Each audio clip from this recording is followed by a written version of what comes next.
Yo, kamera roll and action. Assalamualaikum warahmatullahi wabarakatuh. Kembali dengan saya Fatur Ayudin. Di sini saya mau wawancara tentang bagaimana perkembangan teknologi informasi untuk memenuhi tugas UAS mata kuliah Sosiologi Komunikasi. Di sini saya dengan Mas Hendika dari prodi PGMI Fakultas FTIK dari UIN Salatiga. Nah, di sini saya mau bertanya dan wawancara dengan Mas Hendika. Yang pertama yaitu bagaimana menurut Mas Hendika tentang perkembangan media massa seperti media cetak, elektronik, terus digital yang telah memengaruhi masyarakat, pola konsumsi informasi masyarakat saat ini. Perkembangan ya mas. Jadi menurut saya itu perkembangan media massa informasi maupun yang cetak dan lain-lain itu cukup berkembang besar, apalagi di zaman modern ini semua informasi dan semua berita apapun dapat diakses, apalagi dengan adanya gadget kan semua dapat dimuat di gadget, dan sekarang kan ada e-koran, ada semuanya dapat diakses di digital semua ya mas ya, Seperti kayak di website atau di sosial media semuanya ada. Jadi menurut saya itu perkembangannya sangat besar, apalagi emang sekarang itu ada berita apapun sedikit langsung nyebar. Baru semenit lah sudah sampai mana. Ini ya emang sangat cepat sekali lah perkembangan itu. Baik. Menurut saya. Langsung aja ke pertanyaan kedua. Nah, yang kedua ini menurut Mas Hendika, seberapa besar sih media cetak yang masih layak untuk digunakan di masa sekarang ini? Media cetak. Kalau menurut saya itu ada plus minus ya dari media cetak. Menurut saya soal kelayakan mungkin masih cukup layak, karena berapa dari sepersekian persen lah orang tua di daerah saya juga itu masih menggunakan koran kan ya, yang ada media cetak kan, ya kan, Koran, majalah dan lain itu mereka masih berlangganan, misal di Kompas, Jawa Pos dan lain-lain itu mereka masih berlangganan. Jadi mereka masih membutuhkan itu sebagai bahan informasi harian untuk mereka, khususnya yang orang-orang yang khususnya belum untuk tahu tentang elektronik, umur 50-an lah, 30 sampai 50 ke atas lah, itu mereka masih menggunakan metode seperti itu. Lanjut yang pertanyaan ketiga, menurut Masnya apakah media cetak masih layak untuk digunakan di seberapa besar sih pengaruh media dalam membentuk opini publik dan memengaruhi pengambilan keputusan masyarakat? Opini publik ya. Iya, ininya tuh kayak memengaruhi membentuk opini publik masyarakat. Begitu. Bagaimana dari media cetak. Kalau media cetak mungkin untuk memengaruhi opini publik itu bagus. Menurut saya malah lebih relevan ke media cetak daripada media sosial sekarang ini, karena kalau media sosial itu berita masih simpang siur mas, masih belum jelas, seperti misal di TikTok dan lain-lain itu berita masih belum valid lah. Kalau udah di media cetak sepertinya udah valid dan udah dapat dibuktikan karena itu udah diterbitkan dan dari sumber yang terpercaya. Terus yang keempat, kira-kiranya apa kelebihan dan kekurangan dari media cetak ini, media massa atau media cetak ini?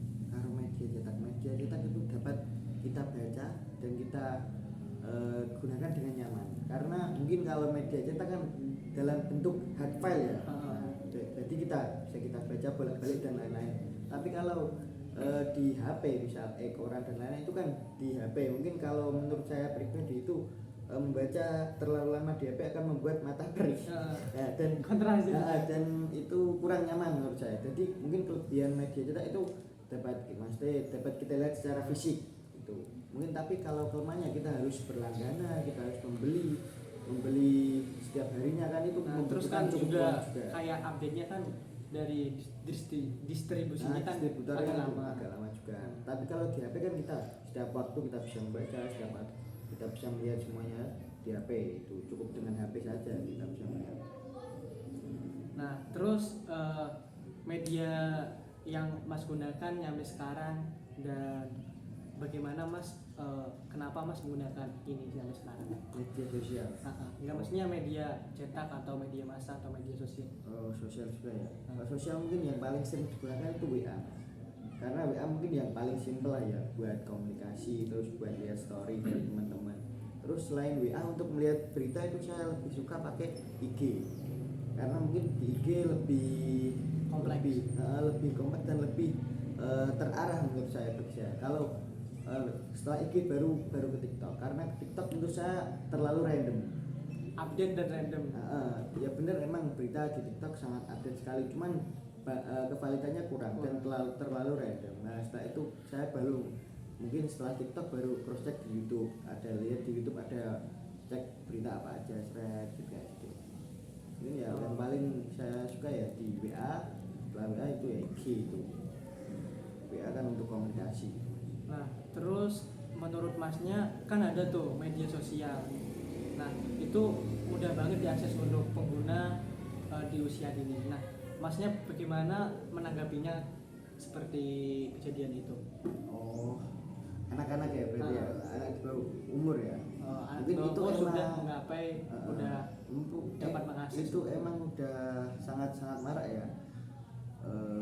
Misal anak-anak sekarang kan emang kalau nangis ya diemnya dikasih HP ya. Mungkin itu emang harus butuh bimbingan yang ekstra dari orang tua. Itu tergantung orang tua juga untuk membimbing anak tersebut untuk mengontrol apa yang dapat dilihat dan apa yang dapat didengar oleh anak-anak tersebut. Karena jikalau kita tidak mengontrol anak-anak tersebut terlalu berbahaya jika kita lepaskan untuk hanya melihat.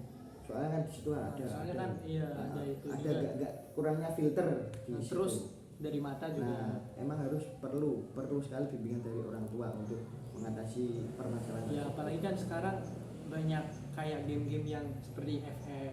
Nah itu kan, ini kan dari anak-anak itu sendiri dia udah tahu ini, terus top up ngabisin duit. Ya, seperti itu. yang viral-viral Terus duit. ada yang anak-anak check out sampai jutaan rupiah, itu kan kesalahan yang sangat fatal menurut saya. Itu emang harus butuh bimbingan yang ekstra sih dari orang tua. Emang sangat penting peran orang tua pada itu kasus seperti itu.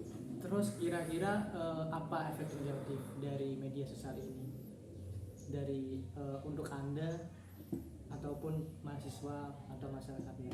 Untuk masyarakat mungkin ya, untuk masyarakat keseluruhan efek negatif itu kita bisa melihat apapun yang terjadi, baik itu jelek maupun baik. Nah efek negatifnya itu kita dapat melihat hal-hal yang jelek seperti itu. Mungkin untuk anak-anak muda bisa melihat apapun video viral apapun terkait hal mungkin yang kurang senonoh ataupun yang lain, itu kita dapat dengan mudah mengakses seperti itu.